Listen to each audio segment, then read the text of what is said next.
Bridget of Sweden, Volume 1, which contains books 1 through 3.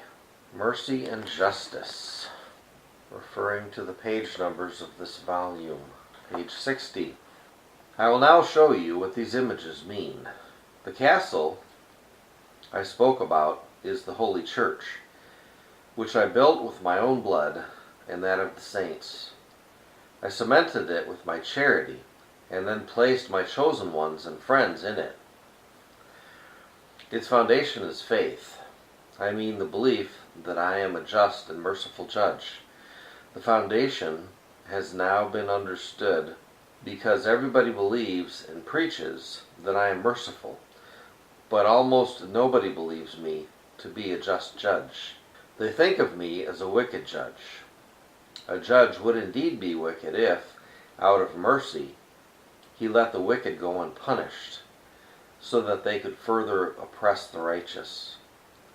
I, however, am a just and merciful judge, and will not let even the least sin go unpunished, nor the least good go unrewarded. By the undermining of this wall, there entered into the Holy Church people who sin without fear, who deny that I am just, and who torment my friends as much as if they had clapped them in stocks. No joy or consolation is given to these friends of mine. Instead, they are punished and reviled as much as if they were diabolically possessed. Page 83. But those who are now said to be wise sin even more against me. For I gave them sense, understanding, and wisdom in order for them to love me. But the only thing they understand is their own temporal advantage. They have eyes in their head, but look only to their own pleasures. They are blind as to giving thanks to me, who gave them everything. Since nobody, whether good or wicked, can perceive or understand anything without me, even if I allow the wicked to incline their will to whatever they like. Moreover, nobody can be virtuous without me. I could now use that commonly cited proverb, "Everyone despises the patient man." Because of my patience, everyone thinks I am terribly foolish, and that is why everyone looks down on me. But woe to them when, after so much patience, I make my sentence known to them. Before me, they will be like mud that drops down to the depths, and does not stop until it comes to the lowest parts of hell. Page 114. Then they dishonor him when he warns them through his servants to serve him, and they despise this and do as they please. They crucify his right hand by mistaking justice for injustice, saying, "Sin is not so grave and odious to God as it is said, nor does God punish anyone forever. But his threats are only to scare us. Why would he redeem us if he wanted to punish, if he wanted us to perish? They do not consider that the least little sin a person delights in is enough to send him or her to eternal punishment. Since God does not let the least little sin go unpunished, nor the least good go unrewarded, they will always have a punishment, inasmuch as they have a constant intention of sinning. And my Son, who sees their heart, counts this as an act. For they would carry out their intention if my Son permitted it. They are worse than Judas. For Judas, after he had betrayed the Lord, recognized that he was God, and that he himself had sinned gravely against him. He despaired, however, and hastened his days toward hell, thinking he was not worthy to live. These people recognize their sin, and yet they persevere in it with no compunction about it in their hearts. Rather, They want to take the kingdom of heaven by a kind of violence and force, thinking they can get it, not through their deeds, but through a vain hope. Vain, because it will be given to none, but the one who works for it and makes some sacrifice for God. So, my bride, obey and fear my Son, for, as merciful as he is also just. 1:18 through 1:19. But their faith is weak and wavering, threatening a speedy fall, because they are ready to believe when the impulses of temptation are absent. But they lose confidence when they meet with adversity. Their hope is vain, because they hope that their sin will be forgiven, without a trial and without a proper sentence. They are confident they will get the kingdom of heaven for free. They want to receive my mercy, untempered by justice. Their love toward me is cold, for they are never on fire in seeking me out, unless forced by tribulation. How can I grow warm toward these people, who have neither an upright faith, nor a firm hope, nor a fervent love for me? Consequently, when they cry out to me and say, God, have mercy on me, they will not deserve to be heard, or to enter into my glory, since they do not want to accompany their Lord in suffering. They will accompany him in glory. They will not accompany him in glory.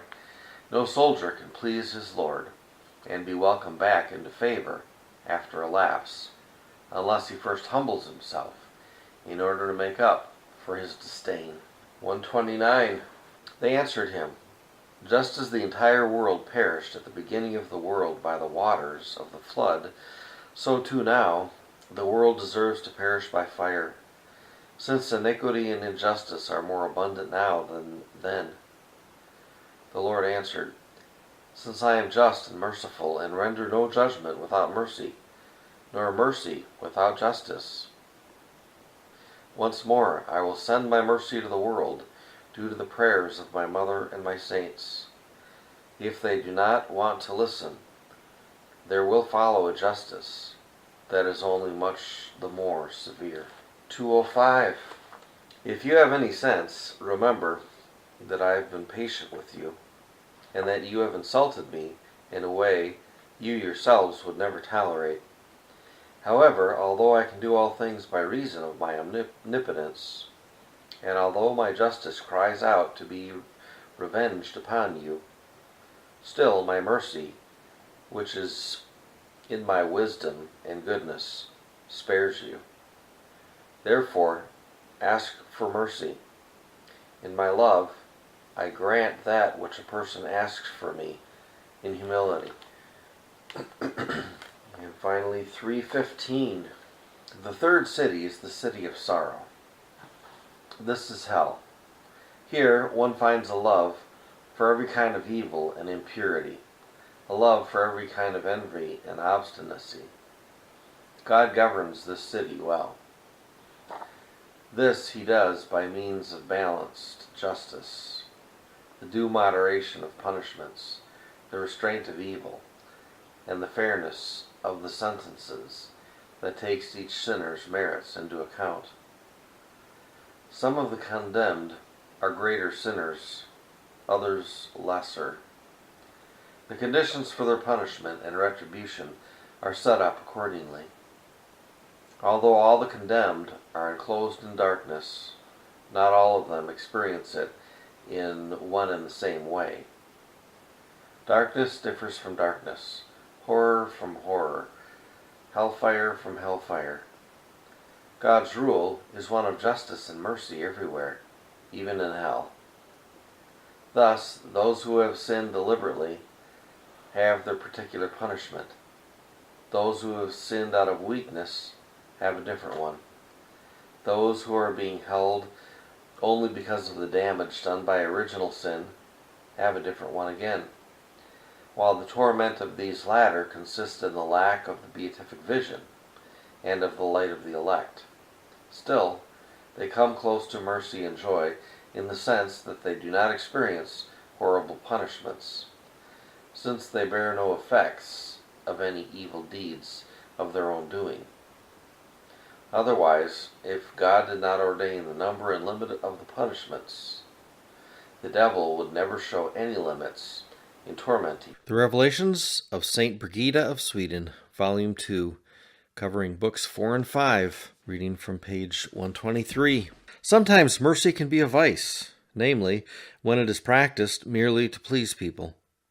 Rigorous justice can be injustice, when it is exercised because of greed or impatience. Humility can be pride, when one makes a display of it in order to attract attention. Page 171. The Son speaks, I give you 3 precepts. First, to desire nothing beyond food and clothing. Second, not to long for spiritual things except according to my will. Third, not to be sad about anything but your own sins and those of others.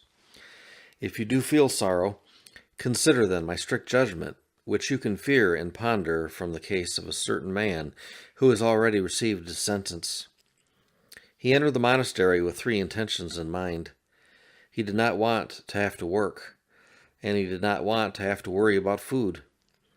In the third place, he thought to himself as follows: if a temptation of the flesh should seize me, I shall be able to evade it by some means without intercourse. On account of all this, he was afflicted in 3 ways. Since he did not want to work, he was forced to work by threats and blows. In return for his second intention, he suffered nakedness and lack of food. Third, he was despised by everyone to such an extent that he was unable to experience any pleasure in his sexuality. When the time for his profession came, he thought to himself as follows: since I cannot live in the world without working, it is better for me to live in the monastery and work for God. Because of his cooperative will, my mercy and justice came to him in order to cleanse him and bring him to my eternal glory. Once he had made his profession, he was struck down with a grave illness and suffered so much that his eyes went out due to the pain. His ears could hear nothing, and he was destitute in his every limb, all because he had not wanted to work. He suffered greater nakedness than he had in his worldly state. When he had delicious food, he could not eat it. When his natural appetites pined for it, he did not have it. He was so physically wasted before he died that he was like a cumbersome log. When he died, he came like a thief to his trial, because he had wanted to live in the religious state according to his own preferences, and not for the improvement of his life. Yet it was not fitting for him to be sentenced like a thief, since, though he was childish and foolish in his reason and conscience, still he had faith and hope in me, his God, and therefore he was sentenced in accord with mercy.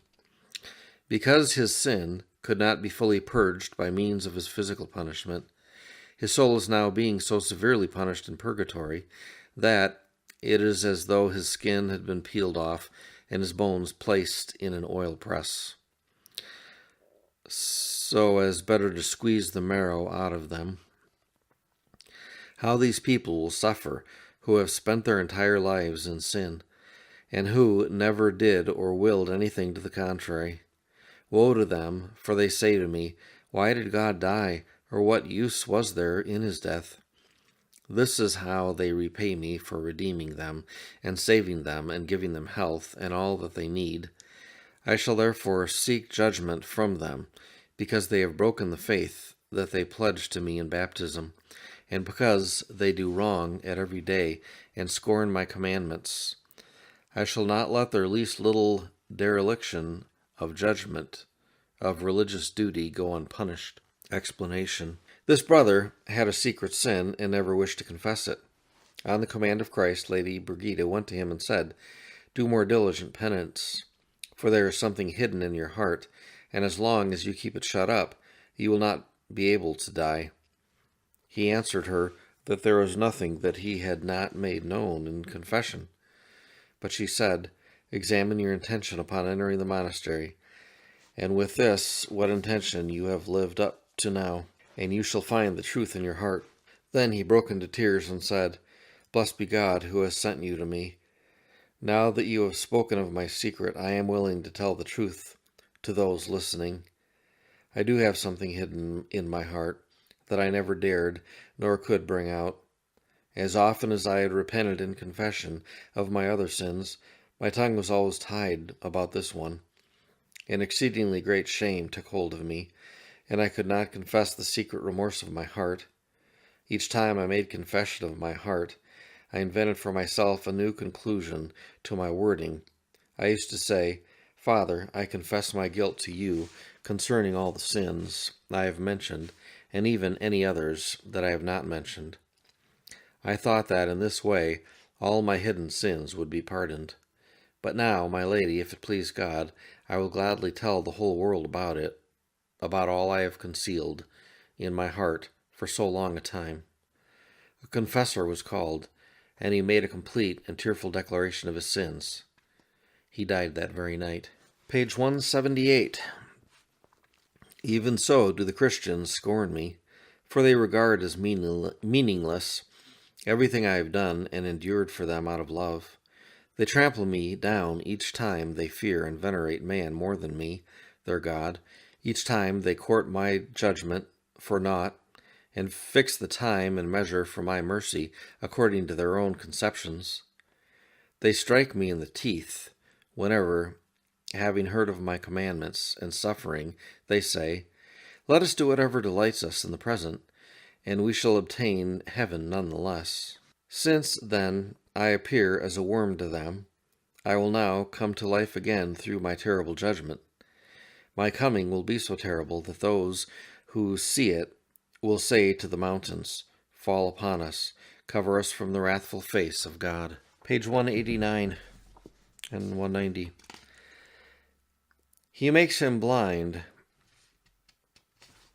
when the man thinks as follows: "God redeemed me through his passion. He will not let me be lost, for he is merciful." God does not scrutinize sin so exactly, given that people are offending him all the time. This proves that his faith is unstable.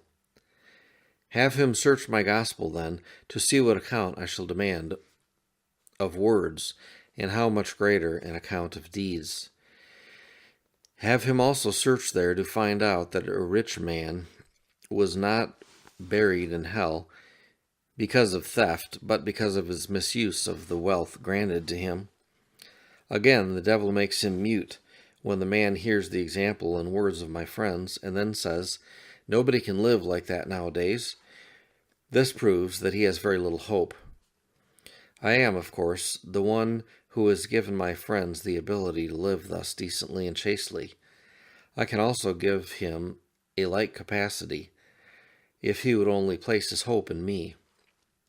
The devil binds his feet when the man pays no attention to his thoughts and affections, when he does not consider the form of his temptations, when he is so intent on gratifying his neighbor and his own flesh that he pays no attention to saving his soul.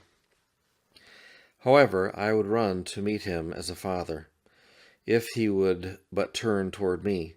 In what sense? By having the intention of doing as much as he can. As it is not licit for the Son of Man to take a woman to wife against her will, so it is not licit for the Son of the Virgin. The human will is like a tool by which divine love is introduced into the soul. Just as a miller, who wants to split stones first, looks for cracks into which he first inserts his finer tools, and then heavier ones until the stone is broken. So too, I first look for goodwill, and then pour my grace into it. And then, as the person's activity increases and his will makes progress, a larger amount of grace is also added, until the stone-like heart is converted and grows into a heart of flesh, and the heart of flesh becomes a spiritual heart. The Revelations of St. Bridget of Sweden, Volume 3, page 147. Are you, who are most merciful, going to inflict everlasting punishment on someone who cannot sin everlastingly? Men do not believe that this accords with your dignity. You exalt mercy over justice, and humans do not inflict everlasting punishment on those who offend against them. The Spirit answered, I am truth and justice themselves. I give to each one according to his works. I examine hearts and wills. As far as heaven is from earth, so far are my ways and my judgments from the decisions and minds belonging to the world. Hence, it is so strange that a man who does not reform his wickedness while he lives should be punished when he is no longer able. Why should those who wish to live forever and sin forever be allowed to dwell in my most pure eternity? Therefore, he who reforms his sinful behavior while he is able may dwell with me forever, for I am eternally omnipotent and live eternally. 265. Therefore, I swear by my divinity, that if you die in the state in which you now find yourselves, you will never see my face. Instead, in return for your pride, you will be so deeply submerged in hell that all the devils will be on top of you, oppressing you without relief. In return for your lust, you will be filled with horrible diabolic venom. In return for your greed, you will be filled with pain and anguish, and share in all the evil there is in hell. O my enemies, abominable, thankless, degenerate, I seem to you like a worm, dead in the winter cold. So you do as you like, and you prosper. Therefore I will arise in the summer heat, and then you will fall silent, and will not escape my hand. Nevertheless, O my enemies, since I redeemed you with my blood, and seek nothing but your souls, therefore come back to me in humility, and I will welcome you with joy as my children. Shake off from yourselves the heavy yoke of the devil, and be mindful of my charity, and you will see in your consciences that I am gentle and meek.